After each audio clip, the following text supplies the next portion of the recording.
আসসালামু আলাইকুম, কি অবস্থা সবার? আমরা আজকে বেরি পিকিং এ যাইতেছি।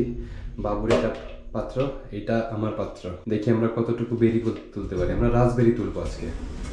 এটা হচ্ছে আমাদের বাসা, আর আমাদের বাসার ঠিক পাশেই হচ্ছে ঝোপঝোপ যে জঙ্গলের মতো আছে, এগুলাতেই হচ্ছে রাজবেরি যে মানুষজন তুলতেছে।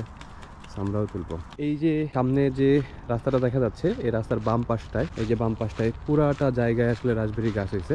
আমরা আসলে এতদিন বুঝতে পারি না যে এগুলো আসলে রাজবেরির গাছ। অদ্ভুত একটা জিনিস হয়ে ধরে আছে।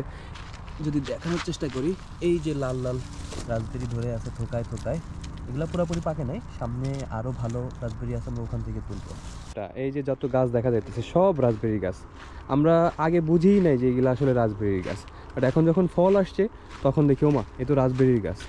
আমরা এখান থেকে নিয়মিত নেই, চিন্তা করলাম যে আসলে এটা সবার সাথে শেয়ার করা যায় যে এখানে ফিনল্যান্ডে আসলে রাস্তার পাশে ঝোপঝাড়ের ভেতরে কিভাবে রাজবেরি হয়।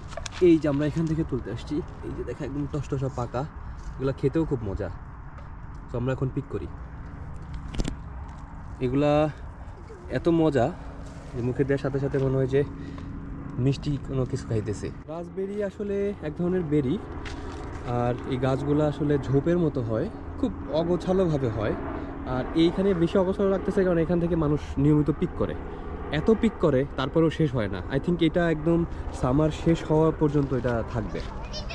তো আমরা ফার্স্ট টাইম দেখতেছি, যারা আরও আগে থেকে এখানে থাকে তারা আরও ভালো জানে এবং তারা নিয়মিত করে। আমি এখানে দেখছি নেপালিরা নিয়মিত রাজবেরি পিক করে, আর রাজবেরি খুব হেলদি আসলে। আমি যদি একটু দেখাই যে আসলে ব্লুবেরি কিভাবে থাকে, থোকায় থোকায় ধরে থাকে।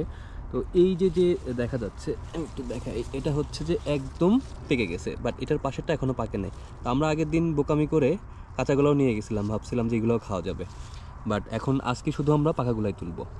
এতে করে কি হবে, এক সপ্তাহ পরে বা 3-4 দিন পরে এসে এগুলাও খাওয়া যাবে। এই যে এখানে একটা দুটা রাজবেরি দেখা যাচ্ছে, এটা বেশি পাকা, এটা কম পাকা। এই কম পাকাটা আসলে 2-1 দিনের ভেতরেই পেকে যাবে পুরাপুরি। সো আমরা পাকাটা পিক করব আর কাঁচাটা রেখে যাচ্ছি। তো আমরা মাত্র 15 থেকে 20 মিনিট এটার ভেতরে, এই টাইমের ভেতরে আমরা এতগুলো তুলে ফেলছি। আর তোলা যাবে না এখন, কারণ এই যে আশপাশে একদম কালো হয়ে মেঘ হয়ে বৃষ্টি চলে আসতেছে। আর এই যে বাবুও খালি পায়ে, আমার বেরি তোলার ফাঁকে সে খালি পায়ে এখানে হাঁটাচলা করতেছে। আজকে বৃষ্টি হয়েছে, যেন ঠান্ডা লাগবে, আমাদের বাসায় চলে যেতে হবে। বাবাই বলে দাও, বাবাই বলো।